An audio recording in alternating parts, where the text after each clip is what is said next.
Welcome, welcome, welcome. We're here today with the Life After the Leap podcast. I know it's your favorite thing. I'm here with my lovely, beautiful co-host, Miss Nicole Keith. Everybody clap for Nicole. Welcome, Nicole. Hi. Hi, everybody. So glad that you are here today. We are here to talk about, first, get to know Nicole. Nicole and I go way back, and we worked together in our previous jobs. And so I'm going to have Nicole just kind of like introduce herself and tell you a little bit about herself before we start our questions. Go ahead, Nicole. So, again, I am Nicole Keith. And as Kathy said, we kind of go way back. Well, probably 13 years working at Hughes. And I actually worked for the school district for 23 years. So, prior to working with Kathy, I worked in the central office. Um, And so with that, I sort of had a financial background. Also worked for a bank previously. Did a lot of union work, a lot of labor union work, contract negotiations. Um, and let's see, um, I have a 10-year-old son, Who's adorable, and by the way, who should be a and mom. You should be a mom. uh, when he wants to be. And hmm, I'm excited about what's happening for me and the things that are coming up, and excited about the life after the leap. So it was something that I'm sure we'll get into in a little bit, but something that Kathy and I both have been um, praying about for a good bit. For So sure, for that's a sure. little bit about me. So what you all don't know is like Nicole is like amazingly incredible in so many ways. I just love her. If you cannot tell, she is very talented. As she talked about, she had was a whiz in finance before coming over to CPS and supporting the work at Hughes, and just fell in love with her. Incredibly talented, like I said, but also very dedicated and very focused and knows how to get stuff done. So you talked about you were in CPS for 23 years, and then you decided to make a leap. Talk to me about what went into the decision to make that leap. So I had really been kind of on this prayer journey about what it is that I truly wanted to be doing. I had told somebody that when I came to CPS, it was really just kind of like I was supposed to just make a stop. It's kind of a pit stop. I didn't plan on being there. 1 year turned into 5 to 10 to 23. And I just, was at a point of where I just knew that I wanted to be doing something different. I just didn't know what that really looked like. And I had a lot again, background with labor negotiations, contracts, and I have a master's degree in justice studies, which is kind of like a management degree, sort of. Um, can do mediating and things of that nature. So I was thinking, like, did I really want to be doing that? But nothing really kind of came to pass for me with that. And so I just really got to a point where I said, it's really kind of not about me. And so I just, in the process of my prayers, and I would always focus on one thing from year to year. Just kind of, at one point I was praying for peace, Mm, just peace in my life. yeah. And um, doing that, some things happened. The Lord spoke to me about some things, and then I went to resilience. And so I think along that way, I got to a point of where I was really able to hear what God was saying to me. So, over the last few years, Kathy and I both talked about leaving CPS, but we kept giving it a time limit. We kept giving it a date, and I kept giving it a date, and that date kept Hmm. passing. And so one day though, last year, I was in church and my bishop was preaching, and all of a sudden he just was like, "Pack your bags and go." And so Mm, I just kind of like turned around, startled, like, is he talking to me? Um, and so I really kind of was thrown off by that. And if people know me, they know my sister, and they know that's what my sister does. So I just kind of was like, all right, maybe he's not me. Um, the next Sunday, um, the next couple Sundays passed, go back, he said it again. And so I'm like, he's really talking to me. And mhm, so I'm like, okay, like I need to be figuring out like what this is really about. And so fast forward, I took that as my sign, and I really kind of like pressed down, putting my resume out there, getting it, my profile out there on websites. But still in all was really just kind of waiting, for the move to happen, not because of me, but what, I was being led to do. mhm, And so then I just put a date on it.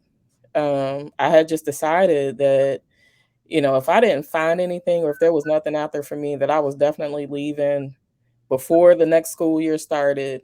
I mhm, gave myself August 1st. This was it. I'm leaving. And then whatever happens, happens. And so I really wasn't going to worry about anything. I wasn't going to worry about money, wasn't going to worry about, insurance or anything. And then one day, this email just came up, and a company that, super familiar with, we've done business with, uh, mhm. came up with an opening. And so I thought, like, this has to be my sign. And so I just decided that was it for me. That's Um, just, that's really just shows like the level of faith that you had. You said a couple of things that I just want to kind of like talk about for a minute. I love that you talked about how when you originally started your work, you thought it was going to be a pit stop. And mhm, I think for a lot of people, that's how they go into work. They go into mhm, certain positions and they say, well, this is going to be a place for me to be for a minute, but it's not going to be my forever.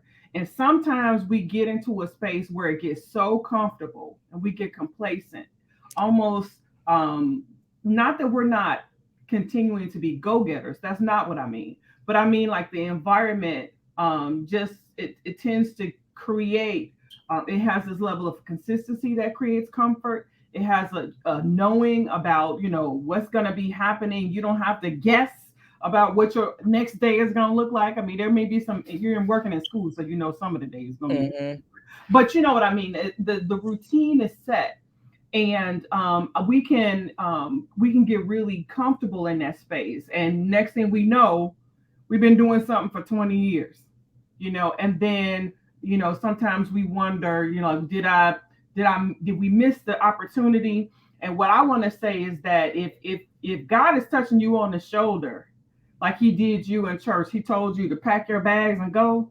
I think something similar happened to me, not in the exact same way, but it was just clear. mhm, I think you don't have to worry about if you got enough time, or if you wasted time, or if you should have gone before, or if you should have. None of those things matter. I think when you get that sign, when you have that knowing that it is your time to do something different and to make that shift and to make that leap, that God will create all the time that you need in order to be in this next space and do the work that you need to do.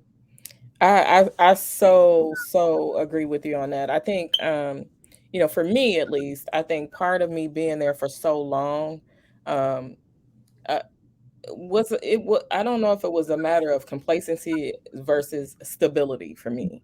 Right. Because I went back to school. I had been out of school for so long, and I needed something where um, I could, go to school and not have anything extra to be concerned about, like starting something brand new where I could, after work, I would sit and do my work and things of that nature. And so it got real comfortable, Mm-hmm, mm-hmm, because I had this place and, these people that I, would not say anything, if I was, after work, I would stay and do my schoolwork and, this, that, and the other. And so, and then I just realized like that same um effort that you put into going back to school is that same effort that you have to put, into moving on. yeah, Right. And so for me, it was all about the drive, that I had. Like, this was always a thing for me. Like, I always wanted to be doing something more, something different. Yeah. And so, just being able to, just step out of, for some people, your comfort zone, you Yeah. and so, I think that, was a thing for me. And I also think, we had the luxury of being in a space where we loved the people we Hmm. like we Yeah. had so much fun. Yeah. And we really were like family. Like we Yeah. loved everybody there and they knew it, and they loved us back, and it was just great. And so that I think also was a signal for me to continue to be there as Hmm. long as I had been there, because I just knew that I was loved, and I was sharing that in the space, and we were doing really big, great things together. So I think that all work. That's all. Those were all contributing factors. But then the pandemic hit, right, and Hmm. then we all kind of like were thrown into new spaces and starting to feel, I think, different energies coming from places that we hadn't felt it before. And I think it was, a lot of us went into an introspection kind Yeah. of space, introspective kind of split, introspective.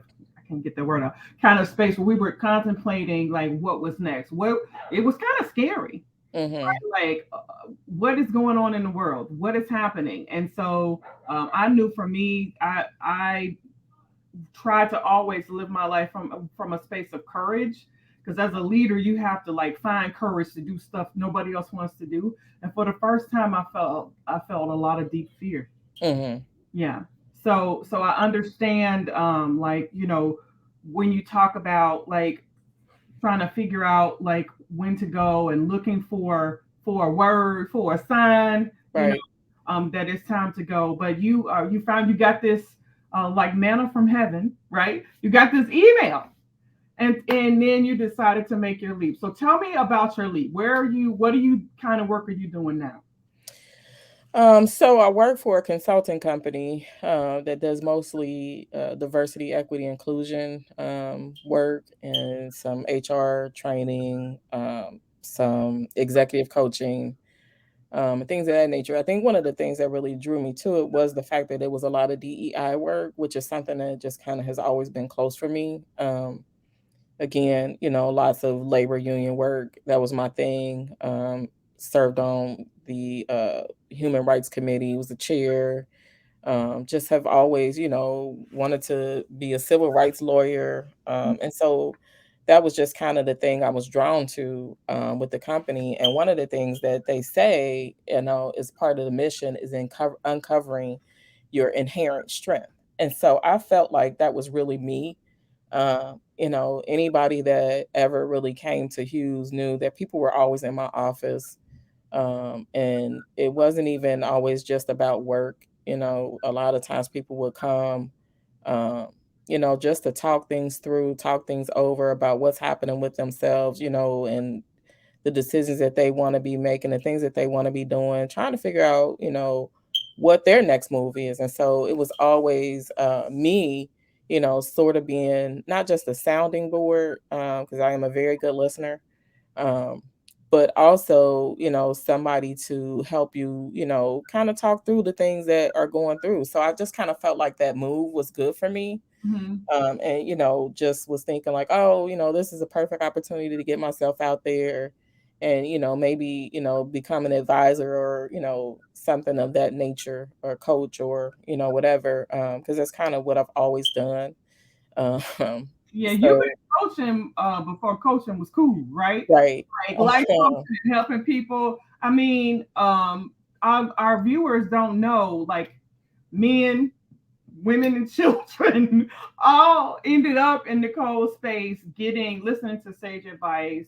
And when she says she's a really good listener, she really is a good listener and very thoughtful. And I think, anybody that has that skill set is a natural coach. And so I think you've hit upon something if you're able to do that now in your work. Yeah, so that is something that, the official um coaching thing is something that I have been investigating. But also just the whole idea, I think, being at the new place has allowed me to really just kind of, think about where it is that I'm really want to be or where I'm supposed to be. Mm-hmm. For sure, this is definitely a pit stop for me. I think, it was the needed move for me to get to where it is that I'm supposed to be. Mm-hmm. Sometimes you just need one little nudge, and I Mm-hmm. think this was my nudge, to get out there and just kind of, see what it is that I should be doing. I've always told people that you have a hobby, a passion, and a talent, and sometimes they are all different. Mm-hmm. And so that, just trying to figure out like what's the next move for me, working on a business plan, starting a business, working on creating an app, um, because a lot of the things that I did with students was trying to help them find money for school. Nice. And then also working with one of my other good friends who started a nonprofit. For young ladies called Hello Beautiful. Mm. So I'm the vice president and the executive director of programming for the nonprofit, where what we do for the young ladies is we work on heart healing, and it's all about self care, self love, and self preservation. Really, just kind of try to minister to them, ages 7 to 25. And so, it's open to, any young lady that has, may not have gone through some things, but may have. A lot of us, have lived lives not realizing that we've taken on some things that, were inherited, And yeah, and so just kind of trying to break down those barriers, break those chains, mm-hmm. with them, and then eventually, starting some other things with that. So, the other piece of that, is me trying to figure out like, oh, so maybe it's something different for me too, educationally. Uh, Mm-hmm. I've always loved school, so um, now, just trying to venture my way into a doctorate program. Uh, Mm-hmm. because I just felt like, it's time for, if I'm doing leadership roles, um, why not, head in that direction? So just some things that I've been, working on, and for me, like now, it's about doing what I absolutely love, what makes me happy, something that gives me flexibility. Um, I think, you know, the bridge is burned for the 9 to 5. Um, I'd say that one more time for the people in the back. I am definitely like, I to be real transparent, I'm tired of the 9 to 5. It is so not a thing anymore. Mm-hmm. And so I just, for me, those are the things that I'm working towards. Um, you And know, I'm sorry, I didn't mean to cut you off. Go ahead. no, just some comfort. Um, not comfortable, but some comfort Yeah. for me so that I could, be available to my son, Mm. So yeah. I think you bring up a really good point, right? It's like how can you once you know, right, what you want, how do you help to make that real, right? And how do you leverage your connections, who you know, what you know, to make that your reality, right? So if your reality is that you don't want to work a 9 to 5, then Mhm, lead it into your passion. In your case, you're an excellent coach. You have the ability to connect with people. So your nonprofit makes perfect sense to me, right? Hello Beautiful. I mean that is to me that's such a life affirming thing to be able to tell young women, you ages 7 to 25, heck 50, right, right, need to know, need to be told that they matter and that they're beautiful, and they're and given the tools and the resources and the techniques to be able to navigate sometimes what has been a very traumatic space that they're coming mhm, from, or that they're currently in. And so I really appreciate that you're doing that work, and that you are taking that and leveraging that to think about how you will continue to iterate, away from a 9 to 5 into something that is much more built upon your talents, and but making yourself available, like you said, to your son. I love that. Mhm, mhm. So how has it been in terms of like happiness? Like, I think there's a happiness quotient for everything, right? So like for me, I am also like not in a 9 to 5. I don't think I would ever do it again. And I'm incredibly happy, right? And so but it, I mean, it's still work, right? There's still plenty of work, but it's the work that I'm choosing to do, Right. right? And so, what is, as you think about how you might transition from a traditional 9 to 5, even in a space where you're continuing to learn and grow and develop new skills, what are the places that you think you might lean into to get away from the 9 to 5? Oh, um, I think, just I think at this point, I think I'm, how people quit cold turkey, Yeah, um, things.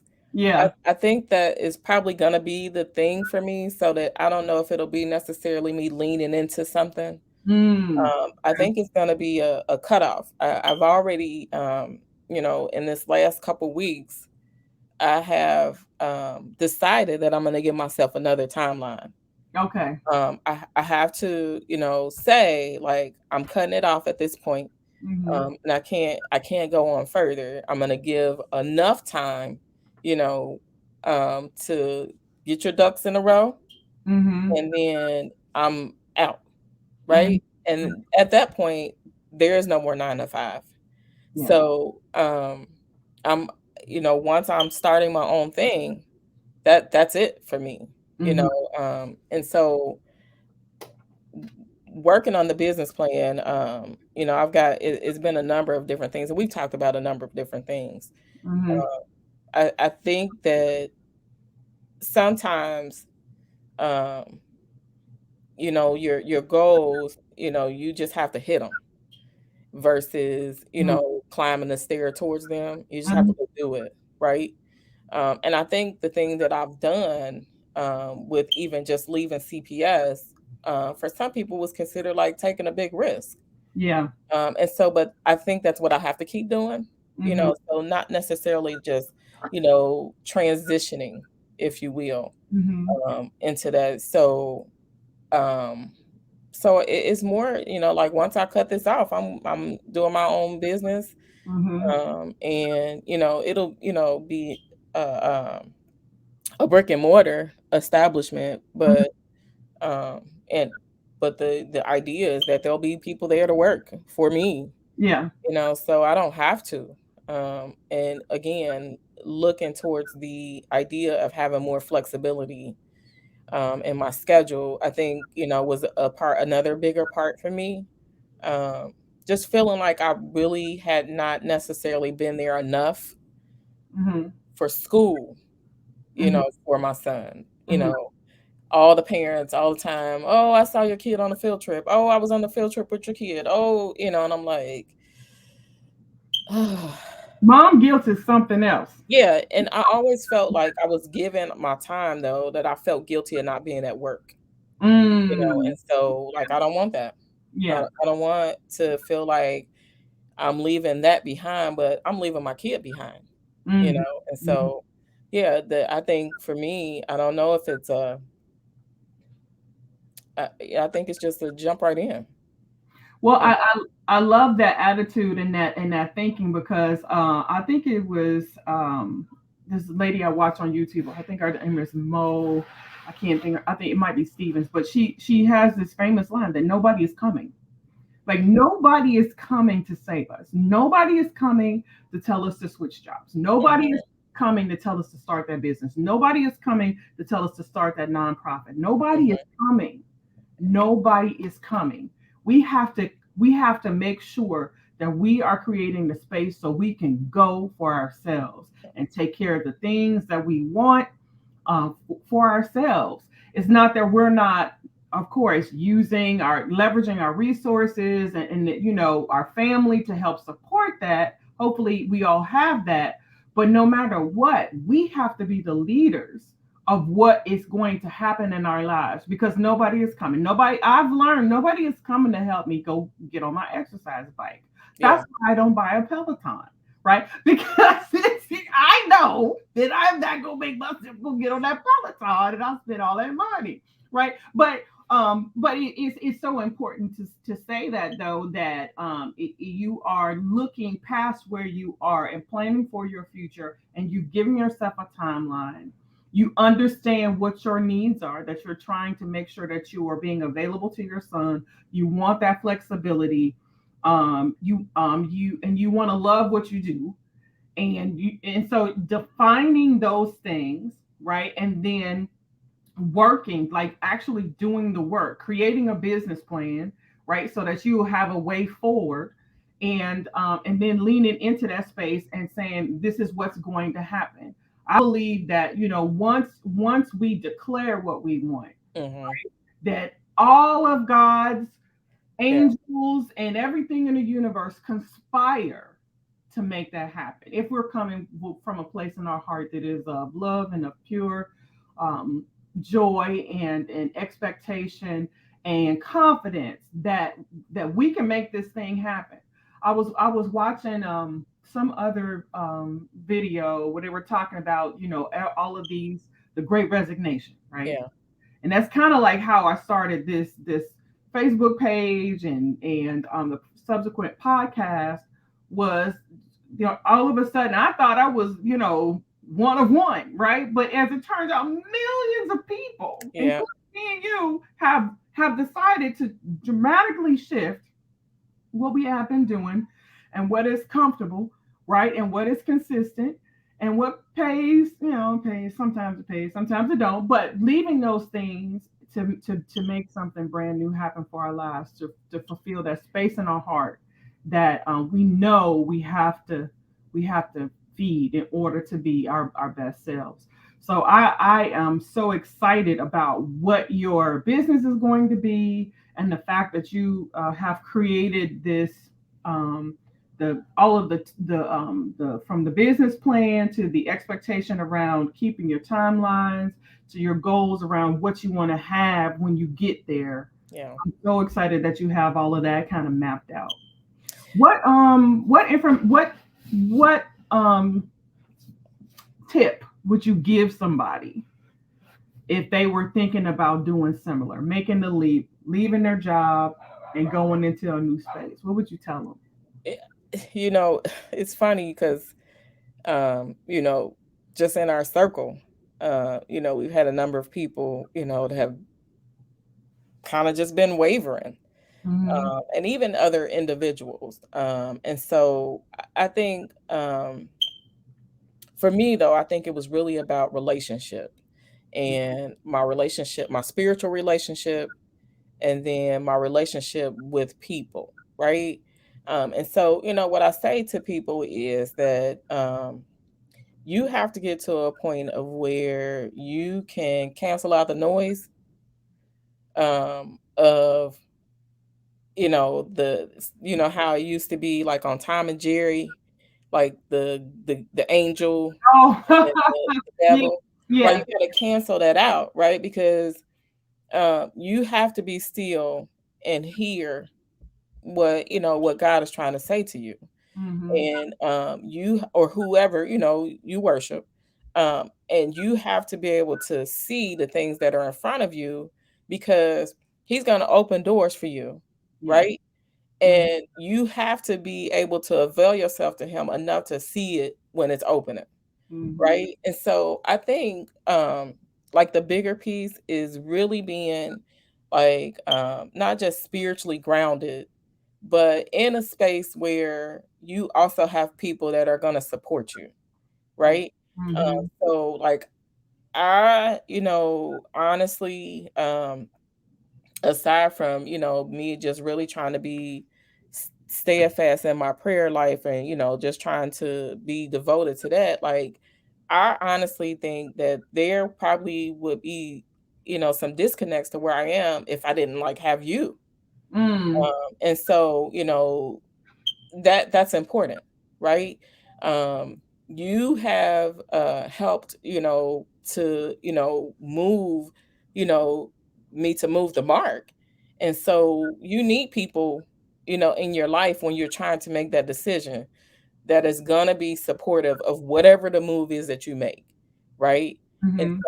so, people are that are gonna cheer you on, people are that are gonna, say like, "You've got this," or, "Let's figure this out.